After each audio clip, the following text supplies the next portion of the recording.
அயோத்தி ராமர் கோவில் கருவறையில் வைக்கப்பட்ட குழந்தை ராமர் சிலை. வரும் 22ஆம் தேதி அயோத்தி ராமர் கோவிலில் கும்பாபிஷேகம் நடைபெறவுள்ள கோவிலின் கருவறையில் ராமர் சிலை வைக்கப்பட்டது. அயோத்தியில் பிரம்மாண்டமாக கட்டப்பட்டுள்ள ராமர் கோவிலில் திறப்பு விழா வரும் 22ஆம் தேதி நடைபெறவுள்ளது. இந்த மகா கும்பாபிஷேக நிகழ்வு இந்தியா முழுவதும் பல நகரங்களில் நேரடியாக ஒளிபரப்பப்பட உள்ளது. கும்பாபிஷேகம் முடிந்ததும் ஜனவரி 24ஆம் தேதி முதல் ராமர் கோவிலில் தரிசனம் செய்ய பக்தர்களுக்கு அனுமதி வழங்கப்படுகிறது. இந்த நிலையில் இந்த கும்பாபிஷேக விழாவை ஒட்டி கடந்த 16ஆம் தேதி முதல் 7 நாட்கள் சடங்குகள் நடைபெற்று வருகின்றன.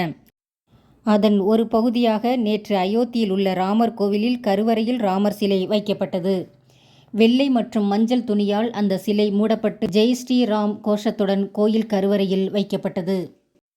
அயோத்தியில் உள்ள பிரம்மாண்ட கோவிலில் ஜனவரி 22ஆம் தேதி மதியம் 12:30 மணிக்கு பிரதமர் நரேந்திர மோடி முன்னிலையில் பிரதிஷ்டை நடைபெற உள்ளது. விழாவிற்கான ஏற்பாடுகள் சிறப்பாக நடைபெற்று வருகிறது.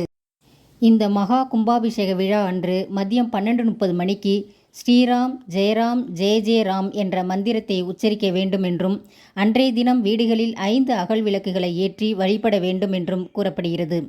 ஸ்ரீராம் ஜெயராம் ஜெய ஜெய ராம்.